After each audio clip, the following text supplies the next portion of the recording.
मध्य प्रदेश के चंदनपुर गांव में भोला नाम का एक व्यापारी अपने पत्नी सुलेखा के साथ रहता था। भोला के पिता के पास उनका सबसे भरोसेमंद साथी एक गधा था, जिस पर वो सामान लादकर बाजार में बेचते थे। पिताजी के गुजर जाने के बाद भोला ने भी अपने पिता का व्यापार संभाल लिया। वह रोज अपने गधे पर गेहूं, चावल और अन्य सामान लादकर बाजार जाता और बेचकर वापस आता था। अरे सुलेखा, मैं बाजार जा रहा हूँ, मुझे आने में देर होगी, तुम खाना खाकर सो जाना। ठीक है जी, लेकिन थोड़ा जल्दी आइएगा, वरना मेरी चिंता बढ़ जाती है। चल बे गधे, आज जरा तेज चलना, सुना नहीं जल्दी घर आना है। जी हुजूर, मैंने कब देरी की है जो आज करेंगे। फिर भोला और उसका गधा बाजार की ओर चल दिए। भोला का गधा पूरे बाजार की गधों में सबसे ज्यादा सामान उठाने के लिए मशहूर था। बाजार पहुंचने पर भोला का दोस्त घनश्याम उसे देखता है। अरे भोला, क्या बात है, तुम्हारा गधा तो पूरे बाजार भर में सबसे ज्यादा बोरी उठाता है। एक काम करो, ये गधा तुम मुझसे बेच दो। अरे नहीं घनश्याम, ये गधा मेरे पिताजी की आखिरी निशानी है, इसे मैं किसी भी कीमत पर नहीं बेच सकता। लेकिन घनश्याम, तुम्हारा गधा तो कद काठी में मेरे गधे से भी बड़ा दिखता है, फिर ये काम क्यों नहीं करता। अरे भोला, कद काठी में बड़ा होने से कुछ नहीं होता। दिखने में तो मजबूत है, पर ये बहुत आलसी और कामचोर है। दिन भर खाता है और काम के नाम पर ढेला भी नहीं हिलाता। क्यों बे गधा, क्या ये सच कह रहा है? तू आलसी है? देखो, काम से भागने वाला कोई भी गधा नहीं चलेगा। थोड़ी देर बाद भोला और घनश्याम घर लौटने लगे। जब वे घर पहुंचे तो सुलेखा घर के दरवाजे पर इंतजार कर रही थी। अरे सुलेखा, ये क्या, तुम अभी तक यहीं बैठी हो, सोई नहीं? कैसे सो जाती, आपकी फिक्र हो रही थी, आपने इतना देर जो कर दिया। फिर भोला सुलेखा को घनश्याम के बारे में बताता है। सुलेखा, ये मेरा दोस्त घनश्याम है, पास के ही गांव से आता है और मेरे साथ बाजार में व्यापारी का काम करता है। भाभी जी, आप अभी तक भोला के इंतजार में बैठी हुई हैं, और एक मेरी पत्नी है, वो अब तक सोते हुए सपने भी देख रही होगी। मेरी बीवी तो एकदम बेफिक्र रहती है। अरे उसकी तो भैंस चढ़ में गई है क्या? अरे भाभी जी, वो भी एकदम आलसी है, बिल्कुल मेरे गधे जैसा। दोनों में कुछ विशेष फर्क नहीं है। अच्छा भोला, अब मैं चलता हूँ। थोड़ी देर बातचीत के बाद घनश्याम अपने गधे को लेकर घर लौट जाता है। अगली सुबह वह फिर से अपने गधे पर बोरियां लादने लगता है। बाप रे, ये बोरियां तो पहाड़ जितनी भारी है, मेरी तो कमर ही टूट गई। बचाओ, अरे कोई मुझे इस जल्लाद से बचाओ। अबे चुप, तेरा यही रोज का नाटक है। खाना तो दबाकर खाता है, उस वक्त सब ठीक होता है, और काम करते वक्त तेरी हड्डियां टूटने लगती है। तभी भोला अपने गधे के साथ वहां से गुजरता है। अरे कोई इस जल्लाद से मेरी रक्षा करो। घनश्याम, लगता है आज तेरा गधा बीमार है, चल अपनी बोरियां मेरे गधे पर रख दे, आज इसे आराम करने दे।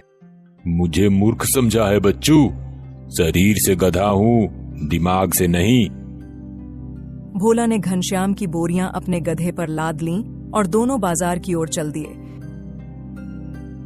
शाम को लौटते वक्त दोनों गधों की बातें करते हुए लौट रहे थे। तू नहीं जानता भोला, मेरा गधा बीमार उमार कुछ नहीं है, इसका रोज का यही नाटक है।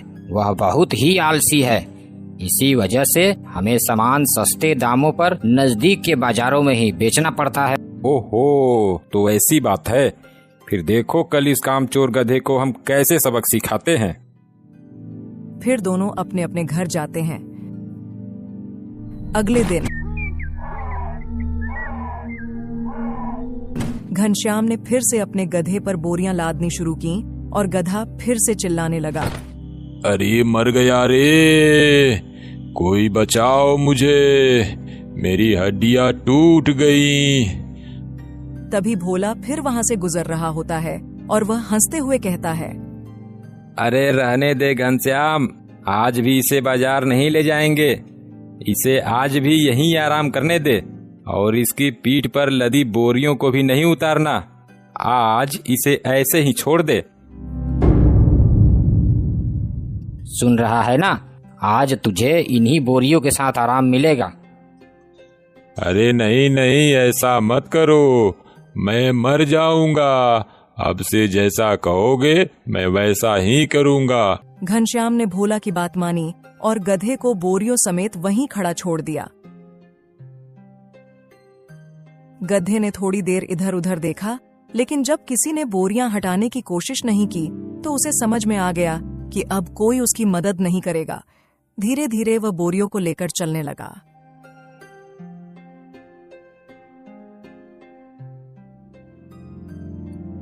भोला, तेरी सलाह ने तो कमाल कर दिया। मेरा गधा बिना नाटक की ये काम करने लगा। वो देख कैसे चुपचाप बोरी लिए इधर ही आ रहा है। देखा, कभी कभी आलसियों को झूठी सहानुभूति नहीं बल्कि सख्त सबक चाहिए। अब से यह रोज की तरह नाटक नहीं करे।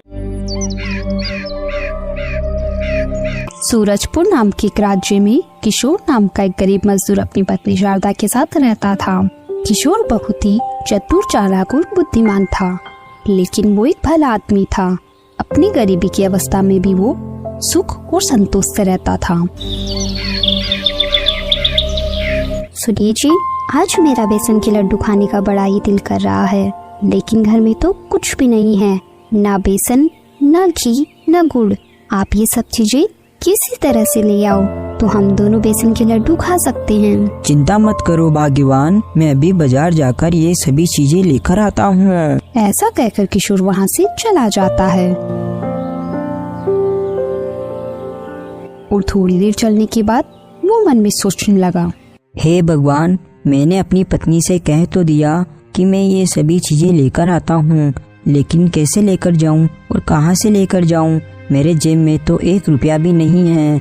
मैं एक काम करता हूँ, क्यों ना अपने दोस्त के यहाँ जाऊँ, क्या पता वो मुझे कुछ पैसे उधार दे दे।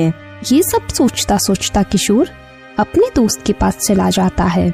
अरे किशोर, तुम आओ आओ और बताओ तुम्हारे क्या हाल चाल है और भाभी जी कैसी है? भाई, मैं तो अच्छा हूँ और भाभी भी अच्छी है। ये सब तो ठीक है, लेकिन मुझे आज अचानक कुछ रुपयों की जरूरत आ पड़ी है। सोचा अभी तुमसे उधार ले लूँ तो बाद में तुम्हें वापस चुका दूंगा, इसीलिए मैं तुम्हारे पास आया हूँ। किशोर की ऐसी बातें सुनकर मोहन अपने मन में सोचने लगा, ये गरीब फक्कड़ आदमी भला कहाँ से चुकाएगा उधार? इसे कुछ भी दे दूं तो वापस मिलने की उम्मीद तो छोड़नी ही पड़ेगी। ये सब सोचकर वो बोला, तुम बड़े ही बुरे वक्त में आए हो किशोर। अभी तक मेरे खेतों की फसल की कटाई नहीं हुई और मैं भी तुम्हारी ही तरह गरीब हूँ। इन दिनों मेरे पास भी पैसे नहीं है। मैं भी बस फसल पकने का ही इंतजार कर रहा हूँ, क्योंकि आज तुम्हारी भाभी का दिल भी कुछ मीठा खाने का हो रहा है, मगर मेरे पास फूटी कोड़ी भी नहीं है जो मैं बाजार से ला सकूं। अरे भाई, मुझे माफ करना, मुझे नहीं पता था कि अभी तुम्हारी हालत भी ऐसी है। मैंने यहाँ आकर फालतू ही तुम्हें तकलीफ दी, मुझे माफ करना। तभी अंदर से मोहन की पत्नी की आवाज आई, अरे सुनिए, खीर बनकर तैयार है, ठंडी होने से पहले खा लीजिए। घर से आती पत्नी की आवाज को सुनकर एक बार तो मोहन हड़बड़ा गया, लेकिन वो तुरंत स्थिति को संभालते हुए बोला, अच्छा किशोर, लगता है मेरी पत्नी ने खिचड़ी बना ली है। शायद पेट भरने लायक भी पूरी न पड़े, मगर आधे पेट खाकर ही संतोष करना पड़ेगा। क्या करे, मजबूरी है। हाँ हाँ भाई, एक दिन अपने भी अच्छे दिन आएंगे। ठीक है, चलो तुम खिचड़ी खाओ, वरना वो ठंडी हो जाएगी। मैं चलता हूँ। ऐसा कहकर किशोर वहाँ से चला जाता है और वहाँ से थोड़ा आगे जाने के बाद वो अपने मन में सोचता है, मोहन मुझे कुछ भी देना नहीं चाहता था, इसलिए कुछ न होने का वो दिखावा कर रहा था। उसके घर से मीठी मीठी खुशबू भी आ रही थी। जरूर उसकी पत्नी ने खीर बनाई थी। इस तरह सोचता सोचता किशोर चले जा रहा था और परेशान हो रहा था कि अब उसे पैसे उधार कौन देगा।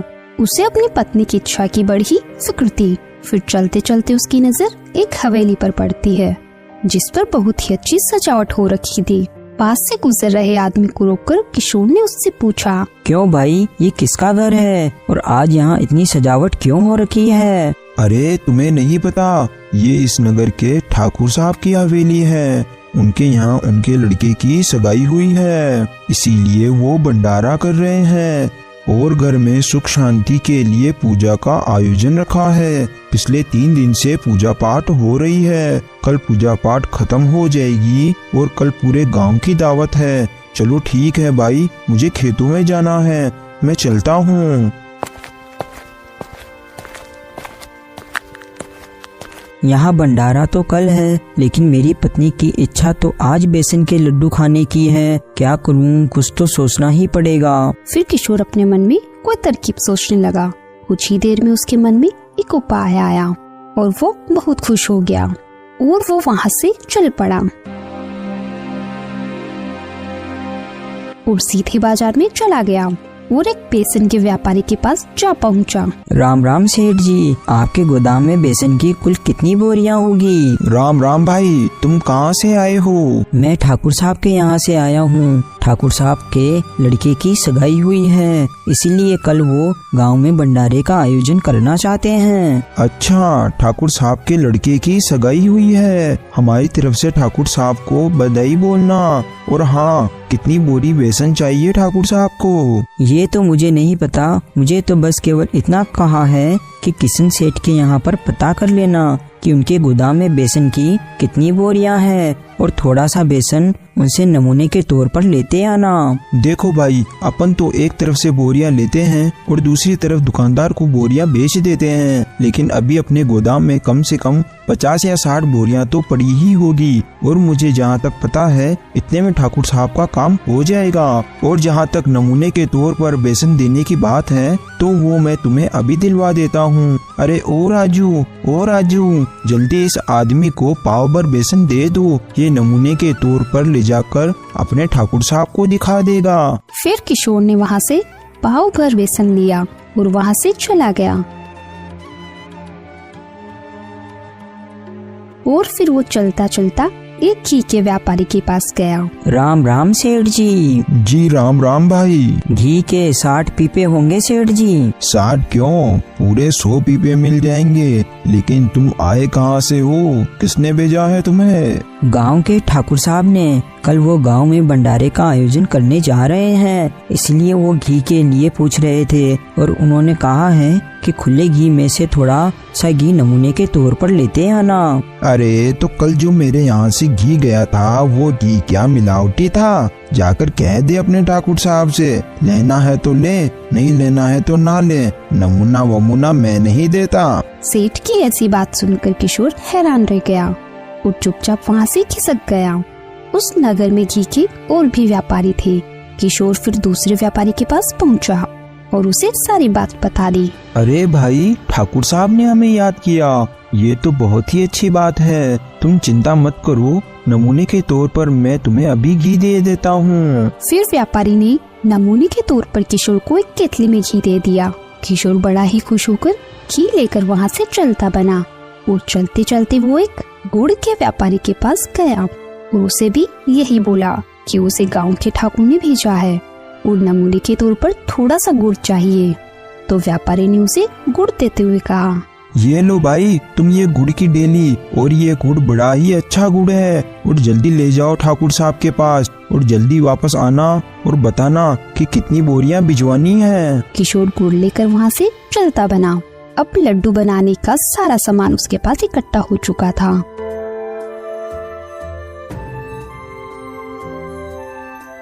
फिर शाम होने तक वो अपने घर पहुँच गया और अपनी पत्नी को सारा सामान दे दिया। अरे, आप तो सारा सामान ले आए। मैं तो सोच रही थी कि मेरे मन की बात मेरे मन में ही रह जाएगी, लेकिन आप तो सारा सामान ले आए। चलिए अब मैं जल्दी से लड्डू बना देती हूँ और आप हाथ पैर धोकर आ जाइए। फिर शारदा ने कुछ ही देर में लड्डू बनाकर तैयार कर दिए। संयोग की बात है कि उसी दिन रात को इस राज्य के राजा सूर्यवीर सिंह भेष बदलकर उस राज्य में घूम रहे थे। तो वो चलते चलते किशोर की झोपड़ी के बाहर आ जाते हैं।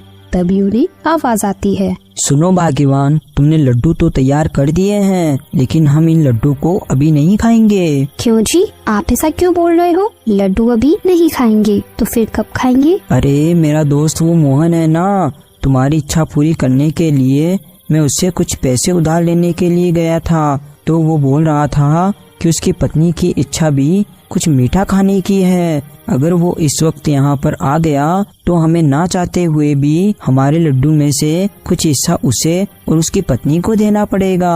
फिर हमारे हिस्से में क्या आएगा? हे राम, फिर तो मैं घर में एक भी दिया नहीं जलाऊंगी। अंधेरे में ही बैठकर अपन दोनों ही लड्डू खा लेंगे। फिर दोनों पति पत्नी ने ऐसा ही किया कि दोनों अंधेरे में बैठकर लड्डू खाने लगे। चल बे गधे, अब जल्दी घर भी चलेगा या यहीं रात करेगा? खाने में तो कोई कसर नहीं छोड़ता, फिर चलने में इतनी कंजूसी क्यों करता है? मर गया रे, इस धोबी ने तो कपड़े लाद लाद कर मेरा कचूमर निकाल दिया है। हे भगवान, मुझे इस धोबी से बचाओ, मुझे इस धोबी से बचा लो भगवान। इस तरह से गधा जब भी बोझा लाद कर आता तो कराहते हुए भगवान को याद करता। एक दिन, ले खा खा खा के तो गैंडा हो गया है, लेकिन काम करने में तेरी नानी मरने लगती है। फटाफट खा ले और चल, कपड़े लेने जाना है।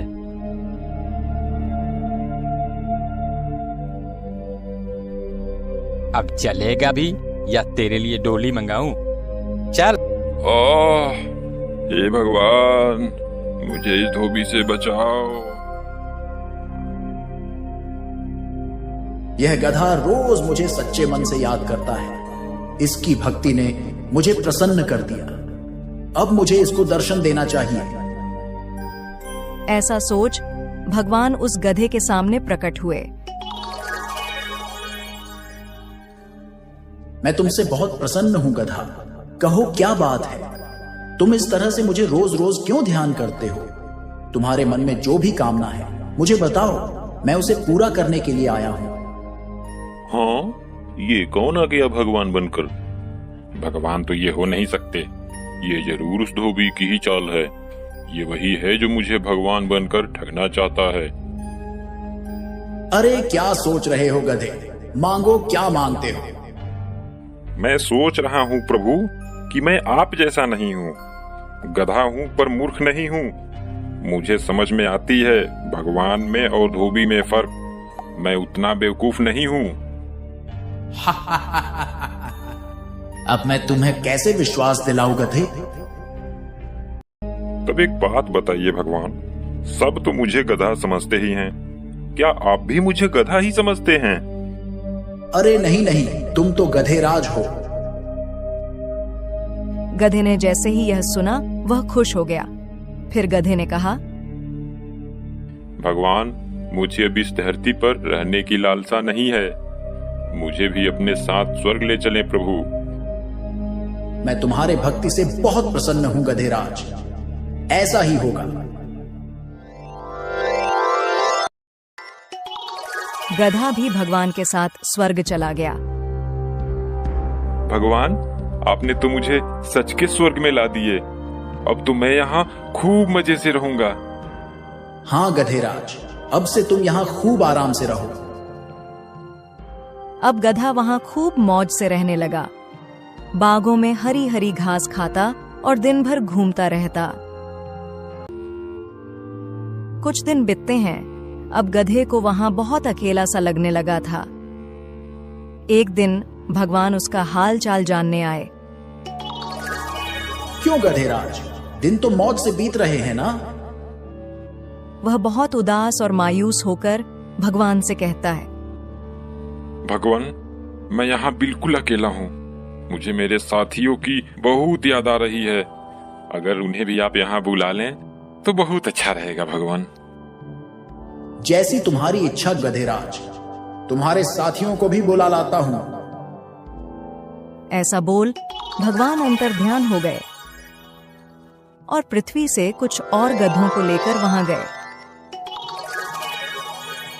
ये लो गधेराज, मैं तुम्हारे साथियों को भी ला दिया। अब इन सब के साथ तुम्हारा मन भी लगा रहेगा। अब गधा बहुत खुश हुआ, अपने साथी गधे को लेकर बागों में घास खाने चला गया। जब घास खाकर सारे गधे एक साथ जमा होते हैं तो सभी गधों ने गाना गाना शुरू किया। सभी गधों ने अपने आवाज से पूरे स्वर्ग को संगीतमय बना दिया। जब उसकी आवाज से स्वर्ग की शांति भंग होने लगी तो भगवान वहां आए। ये तुम क्या कर रहे हो गधेराज? तुम्हारे कारण स्वर्ग की शांति भंग हो रही है। हम तो गाना गा रहे हैं भगवान, हमारे गाने से मन को शांति मिलती है भगवान। लेकिन गधेराज, यह धरती नहीं स्वर्ग है और यहाँ आपकी यह ढेचू ढेचू की आवाज नहीं चलेगी। यहाँ रहना है तो तुम्हें अपनी आवाज पर अंकुश लगाना होगा। भगवान, तब तो ये सरासर जास्ती हुई। क्या हमें बोलने का अधिकार नहीं मिलेगा? फिर मैं अपने सुरीली आवाजें किसको सुनाऊंगा? गधेराज, तुम्हारे आवाजों से हमारे ध्यानों में विघ्न पड़ रही है। ये हमारी आखिरी चेतावनी समझो और इस पर अमल करो। भगवान, अगर ऐसी बात है तो मुझे नहीं रहना है यहाँ। हमें हमारे धरती पर भेज दो, वहाँ हम लोग कम से कम आजादी से बोल तो सकते हैं। जैसी तुम्हारी इच्छा गधेराज। जब तुम्हारी इच्छा धरती पर ही जाने को है तो इसमें मैं क्या कर सकता हूँ? चलो, मैं तुम्हें धरती पर भेज देता हूँ। गधे ने जब धरती पर जाने की बात सुनी तो वह खुशी से झूमने लगा। तभी चल उठ जा गधे, कब से लगातार चिल्लाया जा रहा है, हैं? न जाने दिन में सोया सोया कौन सा सपना देखता रहता है। गधा घबरा कर उठता है। हाँ, क्या मैं ये सब सपने में देख रहा था? अब चल जल्दी से खाना खत्म कर और फिर कपड़ा लेने जाना है।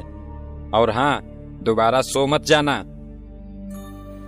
चलो, सपने में ही सही स्वर्ग के दर्शन तो हो गए, लेकिन मुझे स्वर्ग से अधिक प्यारी यह धरती ही है। अब से मैं इच्छा भर के सबको अपने गाने तो सुना सकता हूँ।